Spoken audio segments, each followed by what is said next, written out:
Hi guys. బేసిక్‌గా cinema వాళ్ళ life ఎలా ఉంటుందంటే, వాళ్ళు కెమెరా ముందు ఎలా అయితే బిహేవ్ చేస్తారో, అదే వాళ్ళ ఒరిజినల్ క్యారెక్టర్ అనుకుంటుంటాం మనం. ఇన్‌ఫాక్ట్ వాళ్ళని అది బేస్ చేసుకొని వాళ్ళ క్యారెక్టర్‌ని కూడా జడ్జ్ చేస్తూ ఉంటాం. బట్ అది కంప్లీట్‌గా రాంగ్. ఎందుకంటే కెమెరా ముందు మంచిగా మాట్లాడి కెమెరా వెనుక చిల్లర పనులు, చిలిపి చేష్టలు చేసేవాళ్ళు చాలామంది ఉంటారు. బట్ అలా అని కెమెరా ముందు మాట్లాడిందే వాళ్ళ ఒరిజినల్ క్యారెక్టర్ అనుకోవడానికి లేదు. అలాగే కెమెరా ముందు ఏదో సిల్లీగా మాట్లాడి సోషల్ మీడియాలో ట్రోల్ అయినంత మాత్రాన వాళ్ళు రియల్ లైఫ్లో కూడా అంత అసమర్థులని అనుకోవడానికి లేదు. వాళ్ళు ఎంతో సమర్థులై ఉండవచ్చు. కెమెరా ముందు వాళ్ళకి మాట్లాడడానికి రాకపోతే. అయితే ఈ మ్యాటర్ చెప్పడానికి రీజన్ ఏంటి అని అంటే, మంచు మనోజ్ అండ్ మంచు విష్ణు వీళ్ళ ఇద్దరిట్లలో సోషల్ మీడియాలో ఎక్కువ ట్రోల్ అయ్యేది మంచు విష్ణు అండ్ మోహన్ బాబు గారు. But coming to Manchu Manoj, తను ఎప్పుడు కూడా కెమెరా ముందు కానీ ఏదైనా ఈవెంట్స్లో కానీ అంత సిల్లీగా మాట్లాడు, అంత ఈజీగా ట్రోల్ అవ్వడుతాను. సో ఇప్పుడు జనాలకి ఎలా ఉంటుందంటే, సోషల్ మీడియాలో ఉండే జనాలకి ఎస్పెషల్లీ డైరెక్ట్ చూసి డైరెక్ట్ తనకు తెలిసిన తనతో పనిచేసిన వ్యక్తులకు కాదు, సోషల్ మీడియాలో చూసే జనాలకి ఏంటి అని అంటే, మంచు మనోజ్ అనే అతను కంప్లీట్గా గుడ్ పర్సన్, మిగతా మంచు ఫ్యామిలీలో అతను ఒక్కడే సమర్థుడు, మిగతా వాళ్ళు అసమర్థుడు. అంటే వాళ్ళకు సిల్లీగా మాట్లాడతారు, వాళ్ళకు గొప్పలు చెప్పుకుంటారు అనే ఒక రూమర్ అయితే ఉంది. రూమర్ కాదు, అది వాస్తవంగా జరుగుతుంది అది సోషల్ మీడియాలో. ఇన్ఫ్యాక్ట్ ఇప్పుడు మంచు ఫ్యామిలీలో జరుగుతున్న ఈ గొడవలన్నిటిలో ఎవరిపైన అయినా ఎక్కువ సింపతి ఉంది అని అంటే అది కేవలం మంచు మనోజ్ పైనే. ఎందుకనంటే సోషల్ మీడియాలో జనాలు తనను మంచివాడిగానే చూశారు. అండ్ తను ఎప్పుడు కూడా ఎక్కడ కూడా మాట జారడం కానీ ఏది చేయడం కానీ జరగలేదు. ఎప్పుడు కూడా రెస్పెక్టివ్గానే మాట్లాడుతూ ఉంటాడు. సో అందుకనే తనకు ఒక సింపతి అనేది ఉంది. ఇప్పుడు ఈ అన్ని జరుగుతున్న ఈ గొడవలలో మంచు మనోజ్ రియల్గానే ఒక విక్టిమా, లేదంటే విక్టింగ్ లాగా పోర్ట్రే చేసుకుంటున్నాడా అనే దాన్ని మనం ఇప్పుడు డీటెయిల్గా డిస్కస్ చేసుకుందాం. అయితే డీటెయిల్స్లోకి వెళ్ళే ముందు నా ఛానల్ని ఫస్ట్ టైం చూస్తున్నట్టయితే ప్లీజ్ లైక్ చేసి సబ్స్క్రైబ్ చేయండి అండ్ మీ ఫ్రెండ్స్కి కూడా షేర్ చేయండి. Thank you. And let's get in to the video. మంచు వారి ఇంట్లో జరుగుతున్న ఈ గొడవలన్నిటికీ కారణం మంచు మనోజ్ రెండో పెళ్లి చేసుకోవడమే కారణమా అంటే అవుననే చెప్పాలి.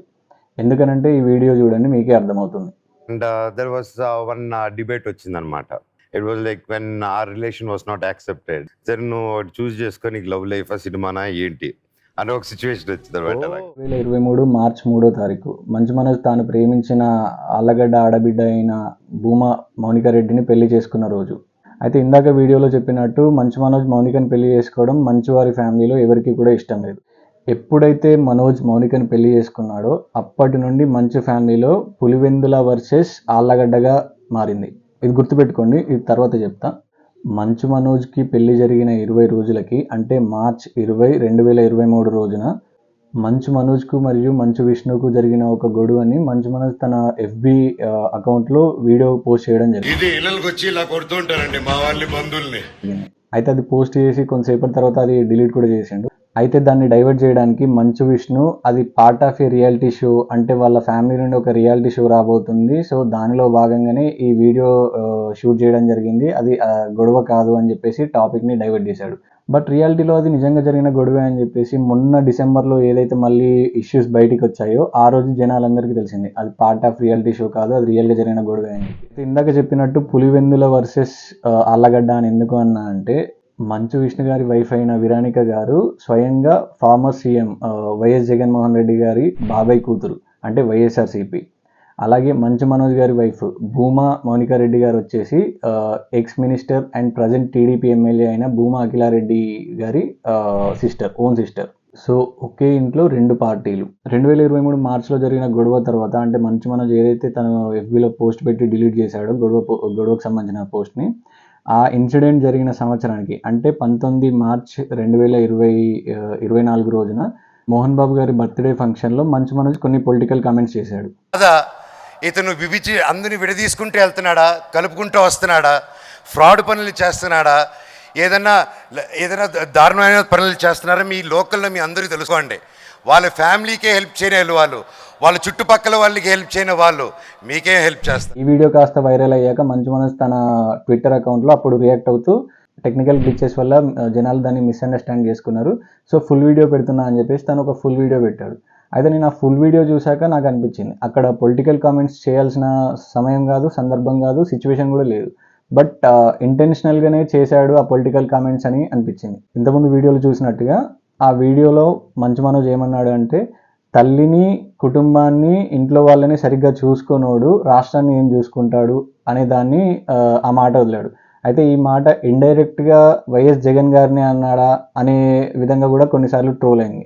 అయితే అది ఇది మార్చిలో జరిగింది. సో ఇది జరిగిన మళ్ళీ 6 నెలలకి ఏమైంది అంటే అక్టోబర్ నెల 2024లో ఆల్ ఆఫ్ ఏ సడన్గా మోహన్ బాబు యూనివర్సిటీకి సంబంధించిన స్టూడెంట్స్ ఎవరైతే ఉన్నారో వాళ్ళు స్ట్రైక్ చేయడం స్టార్ట్ చేశారు. స్ట్రైక్ దేనికి చేశారా అంటే కాలేజ్లో, యూనివర్సిటీలో అన్నెసెసరీ ఫీజెస్ తీసుకుంటున్నారు. అంటే ఎలా అంటే కంపల్సరీగా హాస్టల్లోనే ఉండాలి, హాస్టల్లో లేకపోతే ఎక్కువ ఛార్జెస్ పడతాయి, ప్రైవేట్ పీజీలలో ఉండొద్దు, అండ్ మెస్ ఫీ ఇక్కడే తినాలి, అండ్ ల్యాబ్ ఛార్జెస్ అని, యూనిఫామ్ ఛార్జెస్ అని అన్ని అన్వాంటెడ్ ఫీజ్ తీసుకుంటున్నారని చెప్పేసి స్ట్రైక్ స్టార్ట్ చేశారనమాట. అండ్ మంచు మనోజ్ కూడా వాళ్ళకి సపోర్ట్ చేస్తూ తను ఎక్స్ అకౌంట్లో, తన ట్విట్టర్ అకౌంట్లో ఒక పోస్ట్ పెట్టాడు. నేను ఆ యూనివర్సిటీకి సంబంధించిన ఎగ్జిక్యూటివ్ డైరెక్టర్ ఎవరైతే ఉన్నారో మిస్టర్ వినయ్ మహేశ్వరి అనే అతన్ని నేను కాంటాక్ట్ అయ్యాను. తనకి ఇన్ఫార్మ్ చేశాను ఈ స్టూడెంట్స్కి సంబంధించిన ఏవైతే ఇష్యూస్ ఉన్నాయో వాటిని తొందరగా అడ్రస్ చేసి రిజాల్వ్ చేయాలి అని చెప్పేసి నేను వినయ్ గారికి చెప్పానని చెప్పేసి తన ట్విట్టర్ అకౌంట్లో మెన్షన్ చేశాడు మనోజ్. అయితే ఇది పెట్టాక ఎలా ఉంది అని అంటే అప్పటి వరకు జరుగుతున్న అగ్నికి ఆజ్యం పోసినట్టు అయింది. అంటే మంచు మనోజ్ రీసెంట్గా ఒక ట్విట్టర్లో ఒక పోస్ట్ పెట్టాడు. తన బాధ అంతా చెప్పుకుంటూ ఒక 2 పేజెస్ ఒక పోస్ట్ పెట్టాడు.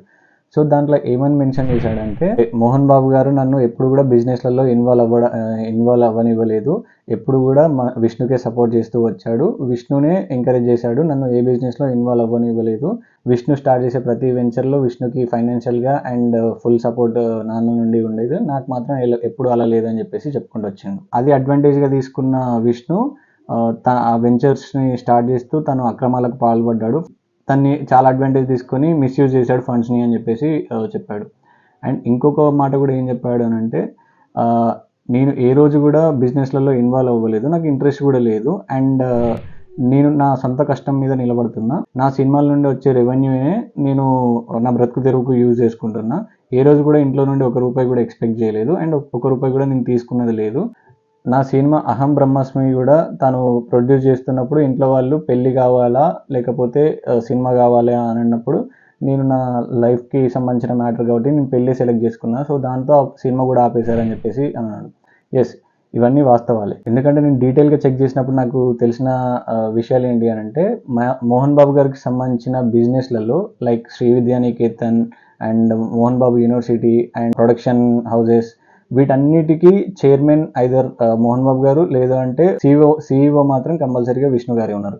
అండ్ మోహన్ బాబు యూనివర్సిటీకి వచ్చేసరికి మోహన్ బాబు యూనివర్సిటీలో బోర్డ్ ఆఫ్ డైరెక్టర్స్లో వచ్చేసి చైర్మన్గా మోహన్ బాబు గారు ఉన్నారు, సిఇఓగా విష్ణు గారు ఉన్నారు, అండ్ ట్రస్టీస్లో one of the trustee Viranica గారు అంటే విష్ణు గారి వైఫ్, అండ్ నిర్మలాదేవి గారు ఎవరు మోహన్ బాబు గారి వైఫ్. సో వీళ్ళు ఉన్నారు, కానీ మంచు మనోజ్ గారి నేమ్ అయితే ఎక్కడ లేదు. సో ఇది one of the reason Manchu Manoj concern జెన్యునే అని చెప్పడానికి. అండ్ సెకండ్ థింగ్, నా సినిమాని ఆపేశారు అని చెప్పేసి అన్నాడు. ఎస్, తను రెండో పెళ్లి చేసుకున్నాడు, ఇంట్లో వాళ్ళను నచ్చిందో నచ్చలేదో తర్వాత మ్యాటర్, బట్ తను ఒక కొత్త జీవితాన్ని స్టార్ట్ చేశాడు. దానికి పోయి వాళ్ళు సినిమాని అంటే తన ముందు నుండి తనను ప్రొడ్యూస్ చేసి ఎంకరేజ్ చేసిన వాళ్ళు సడన్గా పెళ్లి విషయం వచ్చేసరికి ఆ సినిమాని ఆపేశారు. అంటే తన రెవెన్యూ జనరేట్ చేసే సోర్స్ ఏదైతే ఉందో అక్కడ దెబ్బ కొట్టారు వాళ్ళు. అయితే నేను స్టార్టింగ్లో చెప్పినట్టు తండ్రి అనేవాడు ఎప్పుడైనా కూడా తన సామ్రాజ్యాన్ని కానీ తను స్థాపించిన వ్యవస్థలను కానీ సమర్థవంతమైన కొడుకు చేతిలోనే పెట్టడానికి చూస్తాడు. అంటే మోహన్ బాబు గారి ఉద్దేశంలో మంచు విష్ణు అనే వ్యక్తి సమర్థుడు, మంచు మనోజ్ అనే వ్యక్తి అంత సమర్థవంతుడు కాదు అనే ఉద్దేశంతోనే ఆ బిజినెస్లన్నీ మంచు విష్ణు చేతిలో పెట్టాడని నేను అనుకుంటున్నాను. ఎందుకంటే ఇక్కడ క్లియర్గా ఉంది. బట్ మంచు మనోజ్ కన్సర్న్ ఏంటి అని అంటే కంప్లీట్గా నన్ను సైడ్ లైన్ చేసి ఓన్లీ విష్ణుని ఎంకరేజ్ చేశాడు. దాన్ని అడ్వాంటేజ్ తీసుకున్న విష్ణు ఫండ్స్ని మిస్యూజ్ చేశాడు అండ్ నాన్నగారి పేరు కూడా చెడగొట్టే ప్రయత్నం చేశాడు.